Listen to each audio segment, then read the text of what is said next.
this month. It's flying by so fast that it feels like a week. All right, at this time, we welcome members of the community to address the board. When you're called, please come up to the microphone and state your name and your address, and limit your comments to 3 minutes.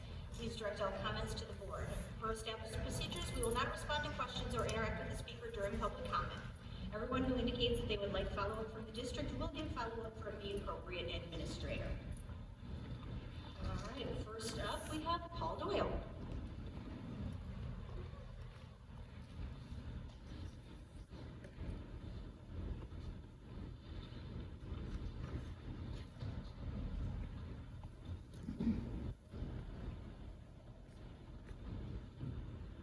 Good evening, Paul Doyle. My address is on file. I'm a staff member of the school district, among other things.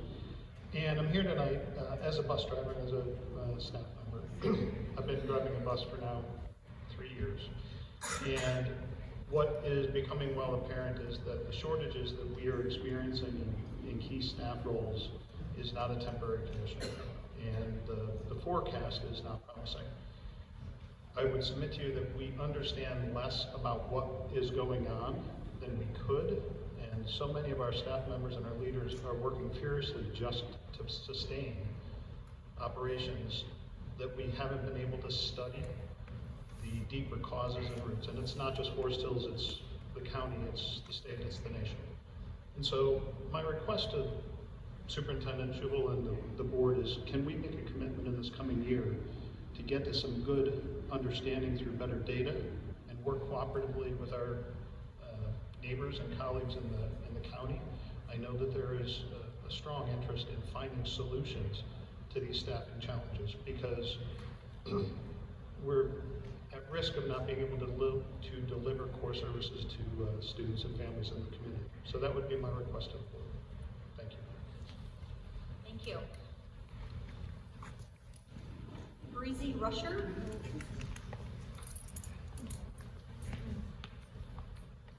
Hi, everybody. I'm loud, sorry. Hi, everybody. I am a alumni from Forest Hills, so I am happy to be sort of home, away from home. And I just kind of wanted to come up here to voice some concerns as an alumni, but also as someone who has a younger sibling in the district.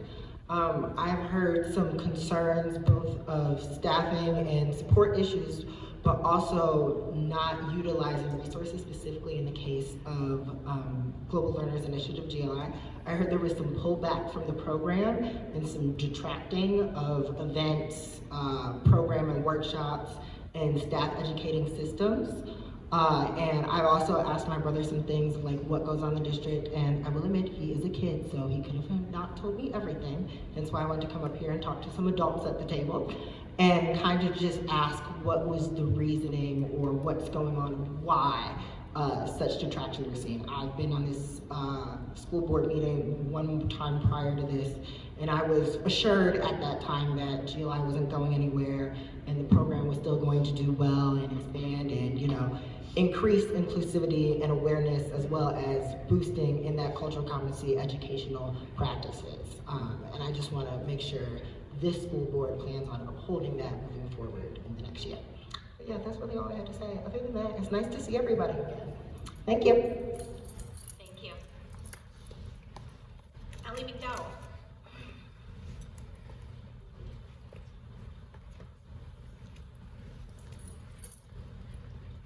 Good evening, members of the board. My name is Ellie McDowell. I graduated from FHC last May, and I've been part of I was part of GLI in the district for 9 years. Over the course of that 9 years, I participated in workshops, led workshops, and I was given the opportunity my senior year to be in the room for the Institute for Healing Racism.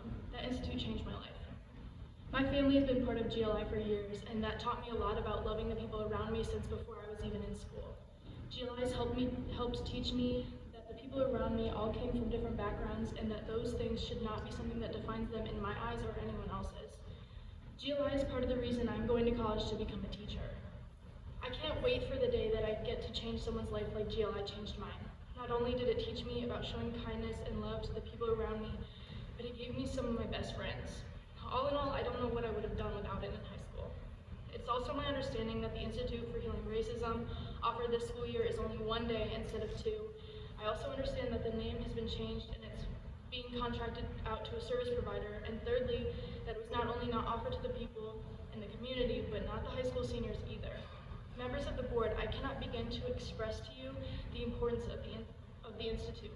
I can't explain the feeling of sitting in that room full of faculty and other community members and furthering my GLI education alongside them. Day 1 was just a setup for the raw learning we did on day 2. You can't have something like that and do it in 1 day. Furthermore, the adults in the room made comments to me and my friend Grant Dean about how amazing it was to have us in the room. They were so excited to see students so excited about learning and to help teach them a little bit of what we already knew from our years in the program. They also made comments about how amazing it was to be able to hear what exactly was going on in schools because the adults don't see that. Overall, I'm asking you to please reinstate the GLI program in the district. Please bring the Institute back. Please allow my sisters and future high school students to experience the beauty that is GLI like we were promised at the last meeting that Breezy was at and that I was told was going to happen last time I was here. Thank you. Thank you. Doug Lee.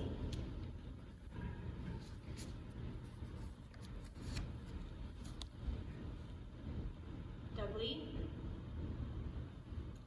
Okay. Vincent Monmar.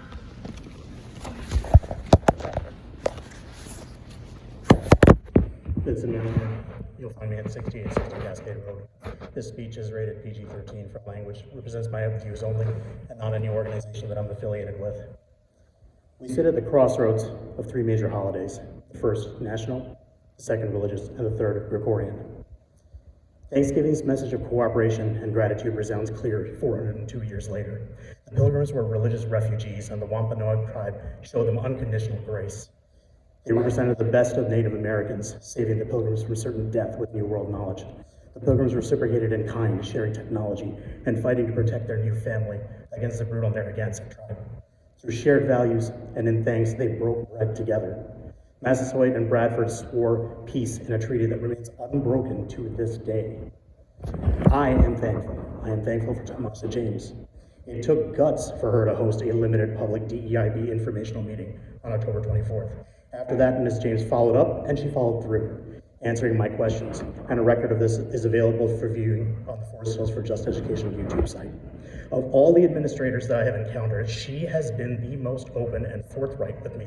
I may not agree with her in certain tenets of DEIB or SEL, but Ms. James has engaged me in a respectful, reciprocal, Socratic dialogue. And through such means, hearts and minds can be changed. I'm looking forward to future engagements, and I hope Ms. James will take the next step in transparency, inviting the general public to our next DEIB meeting on February 27th. Christmas is here. You Christian or not, anyone can appreciate the season's spirit of humility and hope. I am thankful for Ms. Tryon. Last meeting, unprompted, she shared that the curriculum purchasing orders and resource requests can be found in the board book as nested links in curriculum committee's posted agenda. Now, it takes a humble person to realize that the board serves the people of the district who are then owed their transparency. She gave that transparency freely and unprompted. I'm hopeful that you all will work with us towards similar transparency in the coming year. Finally, New Year's shall arrive, a time for reflection and resolve. You and I both want the school district to improve. We desire lessons that uplift students to develop into ethical, innovative citizens. Through such reflection, I will double my resolve to help you see the demotivational books that should be archived in public libraries, bookstores, and personal homes, but have no place in an inspirational, instructional school library. Even if that means reading to every passage of incest, rape, and bloodlust that rots the school bookshelves, so that you may strengthen your resolve to stop the district's glorification of anti-human values. In reflection, I thank this board and the administration for taking ginger steps towards engagement and transparency. I hope that this will continue more in earnest in the next year. Good day.